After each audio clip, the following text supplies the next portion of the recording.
जय श्री राम।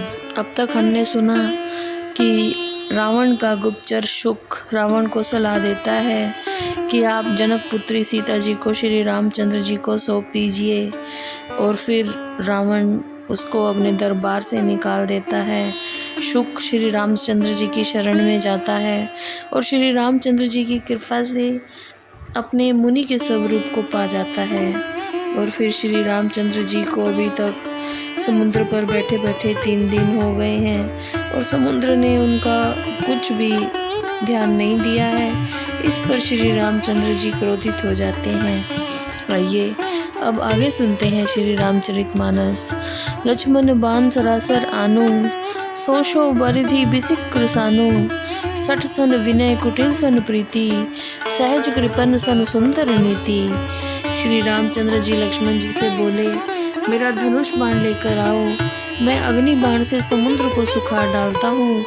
मूर्ख से विनती, कुटिल से प्रीति और स्वभाव से ही कंजूस से सुंदर नीति का वर्णन।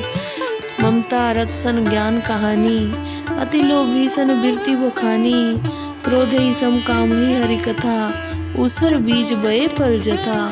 ममता में फंसे हुए मनुष्य से ज्ञान कथा कहना, अत्यंत लोभी से वैराग्य का वर्णन करना, क्रोधी से शांति की बातें करना और कामी पुरुष से भगवान की कथा का वर्णन करना, इन सब का वैसा ही फल मिलता है जैसे उसर में बीज बोने से होता है। अस्कई रघुपति चाप चढ़ावा, यह मत लक्ष्मण के मन भावा। सुंधा नेव प्रभु बिसिक कराला, उठी उदधी और अंतर ज्वाला। इतना कहकर श्री रामचंद्र जी ने धनुष को चढ़ाया। यह बात लक्ष्मण जी के मन को बहुत अच्छी लगी। श्री रामचंद्र जी ने अपने धनुष पर अग्नि बाण को चढ़ाया। इससे समुद्र के हृदय में अग्नि की ज्वाला प्रकट हो गई। मकर उरग झष गुन कुलाने, जरत तंजु जल निधि जब आने। कनक थार भरी मणिगन नाना, विप्र रूप आयु तजमाना। मगरमच्छ सांप और मछलियां व्याकुल हो गए। जब समुद्र ने अपने अंदर के जंतुओं को जलते हुए देखा तो वो सोने के थाल में अनेक प्रकार की मणियों को सजाकर ब्राह्मण का रूप धारण कर अभिमान को छोड़कर प्रकट हो गए। काठई पई कदरी फरई, कोटि जतन को सींच। विनय न मान खगेश सुन, डांट ही पई नवनीच। काकभुशुंडी जी गरुड़ जी को कहते हैं, सुनो, कोई चाहे करोड़ों उपाय करके केले को सींचे, परंतु केला काटने से ही फलता है। नीच को डांटने पर ही वो दबता है, विनय से वो नहीं दबता। सबे सिंधु गही पद प्रभु केरे, क्षमऊ नाथ सब अवगुण मेरे। गगन समीर अनल जल धरनी, इनका नाथ सहज जड़ करनी। समुद्र ने भयभीत होकर प्रभु श्री रामचंद्र जी के चरण पकड़ लिए और बोला, हे स्वामी, मेरे सब दोष क्षमा कीजिए।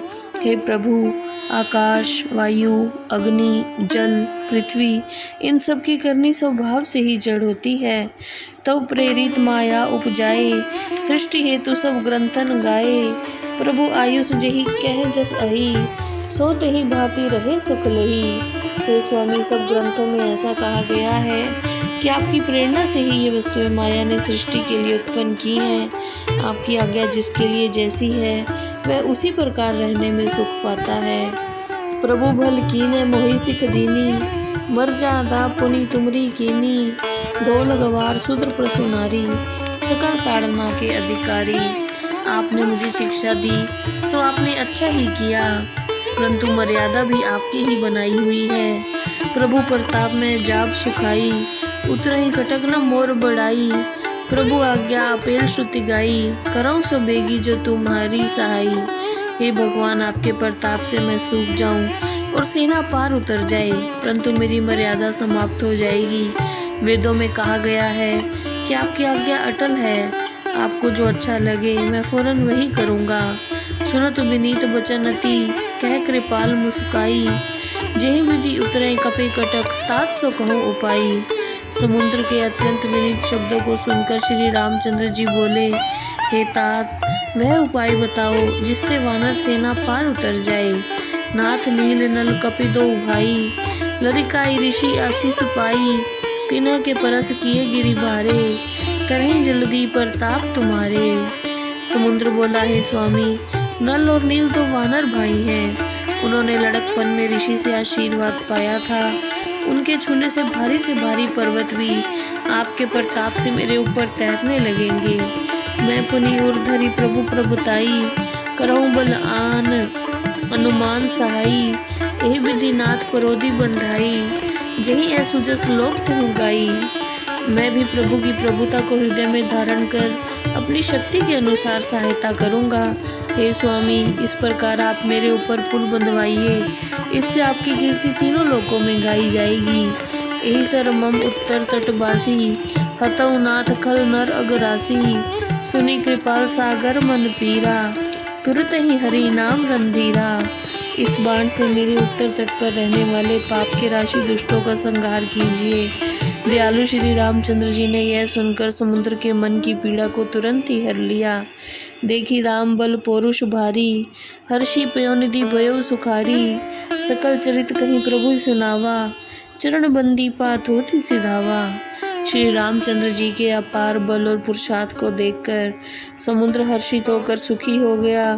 फिर उसने उन दुष्टों का समस्त चित्र प्रभु श्री रामचंद्र जी को सुनाया और उनके चरणों की वंदना करके वापस चला गया।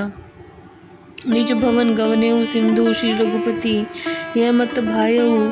यह चरित कलिमल हर जथामति, दास तुलसी गायऊ। सुख भवन संशय समन, दवन विषाद रघुपति गुण गना। तजी सकल आस भरोस गावई, सुनई संतत सठ मना। समुद्र अपने निवास स्थान को चला गया। श्री रामचंद्र जी को समुद्र की बताई बात अच्छी लगी। वह कलयुग के पापों को हरने वाला चरित्र श्री तुलसीदास जी ने अपनी बुद्धि के अनुसार गाया है। श्री रामचंद्र जी के गुण सुख के धाम और संशय का नाश करने वाले और दुखों का अंत करने वाले हैं। हे मूर्ख मन, अब तू आशा भरोसा छोड़कर इन्हें निरंतर गाता रहा और सुनता रहे। सकल सुमंगलदायक रघुनायक गुणगान, सादर सुनई ते तरई भव, सिंधु बिना जल जान। श्री रामचंद्र जी का गुणगान संपूर्ण सुंदर मंगलों को देने वाला है। जो इसे आदर सहित सुनते हैं वो बहुत सागर से बिना नौका के पार हो जाते हैं। आज ये सुंदर कांड की समाप्ति हो रही है। प्रभु श्री राम सबके हृदय में समाये रहें। जय श्री राम।